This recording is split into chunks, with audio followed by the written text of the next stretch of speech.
Actually, Dr. Well was not the name that I came up with. The original name was actually Big Fat Purse. It's a name that I think a lot of people think that I sell handbags. I guess it's not the best of names.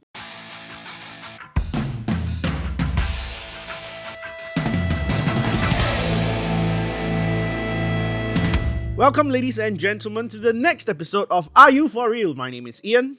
I'm Shireen. And today we are talking about something a bit more young. Usually our content very old people. You know? So now that Shireen's been with us for quite a while, you have appeared on screen many times. So how has been your on-screen experience so far? Okay, honestly, it's so out of my comfort zone that, like, oh my God, sorry to my boss watching this, but I don't really like it. Like, I think the preparation towards the shoot gives me a lot of anxiety, and I don't like being on camera. Like, I'm generally not a yapper in today's sense, and I'm generally more conserved. So I feel like I need to always like put myself out there. But during the shoot itself, it's actually quite fun. Yeah, kind of. So now that you said like it's a lot of stress, you have you ever considered like, okay, maybe, try YouTubing where it's not like, okay, I have to do it because my boss says so, like maybe it's like your interest topic, like, then you can talk about it. Actually, I did consider it before because I really like to watch like those aesthetic kind of vlogs. So I do want to like just record myself without my voice. Like just record myself like, doing work or something like that, then start posting. But then because of this job, right, then my friends keep sending me videos of myself. And then I really hate it. I just like, please don't remind me of that. Yeah, then how about yourself? Like, because you've also always been on screen, like how do you find the experience? I think it's a very interesting experience to have because I come from a background of like doing live shows, right? So there's live feedback. So sometimes I don't know whether my jokes land or not. Then I just hope that it's good. Then if I'm editing my own series, okay then I can put a little bit more effort, But it's a very strange endeavor that is slightly different because if when you're doing it live, it's wrong. But if you're doing recorded, there's no reason to be wrong. You can retake, you can do the prep. So speaking of like doing prep and like being a YouTuber, right? Two of us, we are considered amateurs, right? So we cannot really have much to say. But as all iFAST videos are, we have a subject matter expert here with us. Ladies and gentlemen, welcome to the studio with us here, Elvin! Hi. Thanks for having me. So Elvin, for those of our viewers who don't already know you, which I don't think there's a lot, can you introduce yourself to them? I'm Elvin. I'm an investment advisor with iFAST Global Markets. I'm also a co-founder of Dr. Wealth. So I believe that is that role that you guys are interviewing me for today. Usually hot topic questions for like people who do YouTube will always be, how did you end up with the name Dr. Wealth? You want a long story or a short story? It's okay, give us a long story, you can cut one. Okay. The story goes about, actually Dr. Well was not the name that I came up with. Right? So the original name was actually Big Fat Purse. Ooh. Yeah, it's a name that I think a lot of people think that I sell handbags. Right?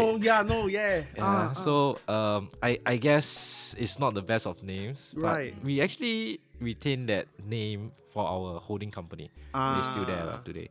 And after a few years of operation, then we have opportunity to merge with Dr. Wealth, which was another company which was more tech focused in building up a wealth tracker.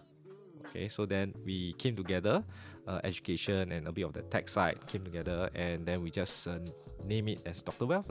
Yeah, so that was how it came about. So it was supposed to be like a wealth tracker. You every year need to do your health checkup. You also do your wealth checkup. So that's why there's this Dr. Wealth. Yeah. So that's how it came about. It wasn't an original from me. I see. Okay, I'm a big fan of like Big Fat Purse because it feels like a very good merch line. Like it feels more casual. Right, yeah. When do you start doing content for Dr. Wealth? Or like was it like part of the plan initially to like start doing content for this? It wasn't. I think today we call it influencer, right? Yeah. But when I first started, there wasn't such a term. That sounds more dinosaur. I don't know why y'all say that today's episode is younger. No, because you see, every all of us as I would say digital citizens, right? We all have foundations of who we watched on YouTube when we grew up. And you can like determine by generations based on the content that you watch, right? So without those people who have significantly influenced us, we wouldn't become the digital netizens that we are. So unfortunately, right now nobody watch TV, so I cannot like bring a TV host and a TV star and be like, oh yeah, this will be about the youth, because nobody watch them anymore. Now the people who care about anything in the world will always watch YouTubers. So naturally, I think it's a very young sphere to go into, but it's a very what do you call it's a very wild world when you were starting out back then. Like what made you decide that yes, okay, this uncharted land where it's like nobody knows and nobody dare to go, you know what, I can do it, I can make a difference. What was that starting moment like? When I first started, it wasn't YouTube. In fact, I started YouTube very, very late. Right. Okay, so when I first started, it was around 2007. Oh. I was still studying actually. Oh. And I got interested in the financial markets. Right. Okay, so that time I was blogging. Mm, right? yes. Tumblr. Blogger. Is it No, this kind? No. Blogspot, bro. Yeah, exactly. Does it still exist today? I don't know, right? It does. It does, Yes, right? it So does. so Google have that, right? So I was using that. And the intention was not to be an influencer or what. Right. It was more of to document my journey. It's a learning process, right? So I like to a bit OCD, I like to keep things proper, right? As like an online diary. Okay, on specific topics such as investing, right? And also to keep myself accountable, right? And discipline in approaching investing. So that was how I started. And over time, I think at that point, there was this burgeoning interest or demand for this kind of online content, right? Because people really started to shift from traditional media to more online media.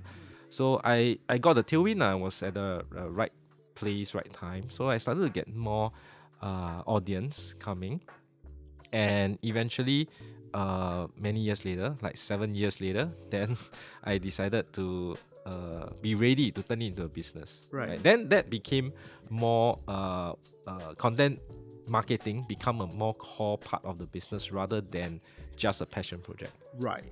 Yeah, so then that's where the Dr. Wealth merger happens as well, right? So it became a more proper business, Right. And it was after many years again, then there was we need to get onto YouTube. We need to get to another media format, right? So writing is like everybody is doing it, right? So it's getting harder and harder. And video is the next new medium, and then now we talk about even shorter videos. So then we feel that we need to get to YouTube, but it wasn't easy, right? I wasn't a on-screen personality. I wouldn't even say that now, right? And it initially was very difficult to find what really lands on the audience. And YouTube make it, or any other platform make it very difficult initially, because you are testing content, and even if the content works, right, you will still not get many because you don't have subscribers. Right. It is a chicken and egg thing. So you have to keep doing and doing and doing. After a while, then you start to see which works better. Right. So there were like periods where we try, then it didn't work that well. We stopped producing for a while, and then we try again, and doing it for a period of time stop. And eventually, then we started to find a certain style, certain kind of topics tend to work better, and then we start to focus on that. But transitioning from like writing articles to like picking up a camera to create a video, right? Like how was it for you? Was it like very awkward? I'm an introvert, so all along, even I think my family knew me since young, right? I don't like to talk a lot. Right? So they are very surprised that I go into this field, right? Not even talking about YouTube videos, but talking about training, talking about teaching people, right? In the class, you need to take control of the entire talking and presentation. So I think that because I've been training for a few years, so it wasn't that difficult. So I treat it as I am teaching. Like in a video setting, so that is easier. And I don't like to go outside of my comfort zone when it comes to producing videos. I like to keep it within something that is more factual, something that delivers value, right? I don't like to so-called talk and entertain people, right? So some people call it edutainment. I don't like to do that. I just want to educate, right? So it's a bit, I don't know, can I call it stuck up? You want to watch, you watch. You don't find interesting, it's fine, right? There are so many more interesting, because I know I won't be as interesting as other YouTubers or majority YouTubers. So there's no point for me to go that way, right? Be a hilarious or a comedian. I can't. So I prefer to find that space that I find comfortable with. So that makes it easier to produce the video. Another thing that I find was that initially I thought, wow, your production needs to be good. Your words needs to be, your sentences need to be sharp, crisp, cannot have mistakes. But then I realized that loses authenticity. Because people don't really speak perfect sentences all the time. Conversational language is very different from written language. If you try to read out the article on the video, you will flop totally. It doesn't sound natural at all. So then I realized that it's actually better that you be yourself, be more authentic, and you just deliver it to your best lah. Right? So as you can say, you said just now you can cut, because if it's not a live video, it's fine. Yeah, and timeliness is more important on a certain topic. So that's how I figure out that space that somehow works better for me. Interesting. Now I want to circle back to the origin story of like the Dr. Wealth moment where you begin your online presence when you were a student. So after that, was there like a full-time job before you committed to this? There was a full-time job. I was bonded with the Air Force. Right. Oh. So here's the thing, right? At what moment from an iron football do you decide, you know what, CPF don't need that, right? Guaranteed money, nah. People live on the streets, it's okay. I'm just going to try this with no guarantee of income and see where it goes, right? Then you tried it and it's not like a instant success. It is like a wave that comes and goes. What was the moment where you decide, yeah, you know what, let's try this full time and see where that goes? When I was studying, I decided to leave the Air Force really. So that was the inciting incident, like you just wanted to... It was like I stumbled upon the financial markets. Right. And I just like it. But at the same time, I have that responsibility to fulfill my bond.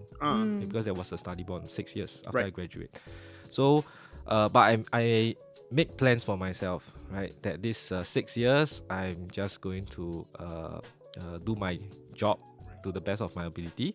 At the same time, I will still do things, do my own investing. Right. I'll still do my own blog, right? So that was how I do it in parallel. Yeah, so even in the weekends, I will go to like Borders, okay, which is another dinosaur company, become a fossil now. Because Borders, the books are open. Yep. They are not wrapped, not like Takashimaya. Yep. No, Kinokuniya. Kinokuniya, correct. Yeah. Yes. Oh, it's a bookstore. Yeah, it's a bookstore. Okay. Oh, you don't even know what's the Borders. Oh man. Oh, maybe because I wasn't in Singapore back then, so maybe I didn't know. Okay. So investing books are usually very expensive, like yes, $80, $100 in those days. So and online investment topics wasn't that available yet, right? So a lot of all these materials in the book. So I spent a lot of time in the books. So weekend I'll do blogging. I wouldn't say there's 2 jobs, but that passion project kept going, right, for that span of 6 years. So I also make plans not to get into debt, make sure that if I decided to leave, I will be able to make that call, right? So that definitely there's a risk. And so one part is because there's this passion that's pulling me, that I want to do that. And the other part is that when I project forward towards my retirement in the armed forces, right, then I realize that actually I need to retire early. I would need a second career. Even if I complete it at 50 years old, right? I will need a second career. 50 years old is too early to retire completely. So that's where I think that it's easier to find a second career earlier than later. Okay, so there are a myriad reasons why I decided that actually, it's good to just leave after the bond ends. So after the bond ends, then you went kind of straight into doing full time for content. Yes. But then also because the transition between technically your bond is gives you more stable income, every month is the same amount of money that you earn. But for content creation is a bit more not really unstable but it's some months you can get more, some months you can get less. Was it a big problem for you, or was it a hard transition for you in that sense? So when it comes to the regular paycheck, right? So I think this is a very common question or very common consideration for a lot of people, whether to pursue entrepreneurship, whether to stick with a job that they don't like, right? So there's always this comparison, and it is true. if you cross over to the variable income side, right, you don't have that stability, and you may not know whether it works out or not, right? Yes, if you work out, the potential upside is definitely a lot more. But there are also stories where it can go the other way, right? And it's not easy, okay? So sticking with a job definitely is the safer path. Okay? At that point in time, I would say that because my studies fees are all taken care of, I took salary while I was studying, and the salary have been good to me as well for the 6 years that I was in the armed forces.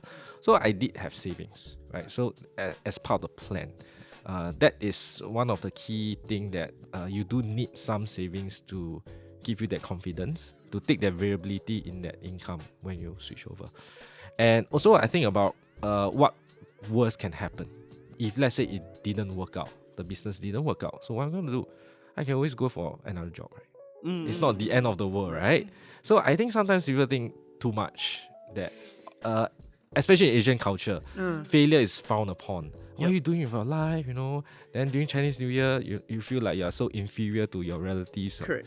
It's not a good feeling, but I think that you must have that clarity of what you want. Right. If you really think that is what you want to pursue it, go ahead. Right?